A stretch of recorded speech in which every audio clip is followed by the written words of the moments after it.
ये इस बात सहने के लिए निरंतर नाम जप चाहिए। जो अभी तक आपने सुना, मोक्ष कड़वा लगने लगे, समस्त इंद्रियों भोग नरक के समान लगने लगे, समस्त भोगों में विष दिखाई देने लगे कि ये तो पूरे तीनों शरीरों को नष्ट करने वाला है, गंदा करने वाला है। और हृदय से हमारे कि इंद्रियों का जो विलास है ये तो नरक तुल्य है, लेकिन सिद्धियां भी ये माया का जाल है। नहीं चाहिए मुझे कोई सिद्धि, मुझे भगवत प्रेम चाहिए। भगवत प्रेम प्राप्त करने के लिए समस्त संसार की स्त्री शरीरों में जगदम्बा बुद्धि होना अनिवार्य है, और समस्त स्थिर और चेतन जड़ चेतन में भगवत बुद्धि होना अनिवार्य है। अपना शरीर, अपनी पत्नी, अपना पुत्र, अपना धन, अपना मकान, ये अपना नहीं है, अंतिम में छूट जाएगा। ये वैराग्य बुद्धि होना अनिवार्य है। फिर भगवत भाव का प्रादुर्भाव तभी होता है जब पूरे संसार में किसी से भी हमारी दुश्मनी ना हो। अब ये सब कैसे होगा? तो बोले नंबर 1, निरंतर जो नाम जप करता हुआ मालिक से प्रार्थना करता रहता है। मालिक कौन? अपने इष्ट से, कि हे प्रभु मुझे ऐसी सामर्थ्य दो कि कोई भी विषय मुझे परास्त न कर पावे और पूरे संसार में मेरा किसी से भी द्वेष न हो। अद्वेष्टा सर्वभूतानाम, गीता जी भी कह रही, अद्वेष्टा सर्वभूतानाम, किसी भी भूत प्राणी के प्रति हमारा द्वेष दोष भाव ना हो। पहला निरंतर नाम जप और प्रभु से प्रार्थना। इसमें लिखा मालिक से प्रार्थना, अपने स्वामी श्री हरि से, इष्ट से प्रार्थना कि मुझे ऐसी सामर्थ्य। प्रार्थना में बहुत सामर्थ्य है।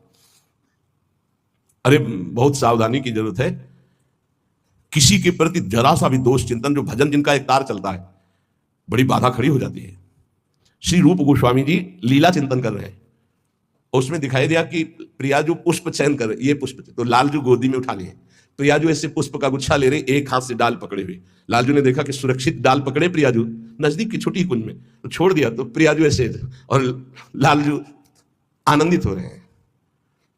पूज्य श्री रूप गोस्वामी को भी हंसी आ गई कि लालजू को ऐसा विनोद सूझा। इस समय अत्यंत सुकुमार प्रियाजू डरप रही हैं। फिर लालजू ने अपनी गोद में ले लिया। फिर उनका शमन हुआ। जिस समय वो हंस रहे थे उस समय एक संत जा रहे थे जो लंगड़ा के चलते थे ऐसे ऐसे, और वो ऐसे अर्ध निमीलित नेत्रों में ऐसे हंस रहे थे ऐसे। उनको दृष्टि गई कि अरे भगवान ने मुझे लंगड़ा बनाया है तो हंस रहे हैं। हम तो समझ रहे थे बहुत बड़े महापुरुष हैं और ये हमारी हंसी कर रहे हैं, ऐसा कैसे हो सकता है?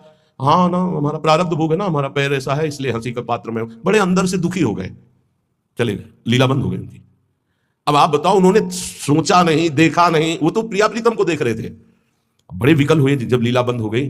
तो फिर पूज्य श्री सनातन गोस्वामी से चर्चा की, क्योंकि दोनों महापुरुष की हमारी लीला बंद हो गई। तो उनका एक उपाय, वैष्णव अपराध बन गया। वो वैष्णव अपराध, किसी वैष्णव को अभद्र बोले या दुख पहुंचाए, ऐसा संभव ही नहीं। महाप्रभु चैतन्य देव की कृपा से ऐसा संभव ही नहीं है। कैसे ऐसे? उनका है तो वैष्णव अपराध। अब ये विचार हुआ कि कैसे जाना जाए, कि किससे अपराध बना, कैसे जाना जाए? जब किया ही नहीं प्रकट में तो जाना कैसे जाए? तो बोले कोई वैष्णव दुखी हो गया है तो वैष्णव सेवा की जाए, आसपास के जितने संत सबको निमंत्रण दिया जाए, पता चल जाएगा, सबकी जूठन पाई जाएगी तो शायद पुनः अपराध कोई हुआ हो जाने अनजाने में तो उसका मार्जन हो जाएगा। ऐसा हुआ। आसपास के सब संतों को निमंत्रण दिया गया। वैष्णव जे भी उनके पास निमंत्रण गया तो नाराज होकर बोले, पहले तो उपहास करके हंसी उड़ाते हैं, फिर निमंत्रण देते हैं, हमें नहीं जाना। तुरंत सूचना है कि वो नाराज है। अरे तुरंत गए पूज्य श्री रूप गोस्वामी जी और कहा, प्रभु कब हमने आपका उपहास किया?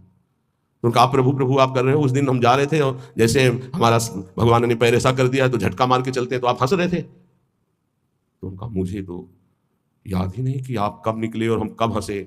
तो उन्होंने समय बताया कि अमुक दिन उस समय।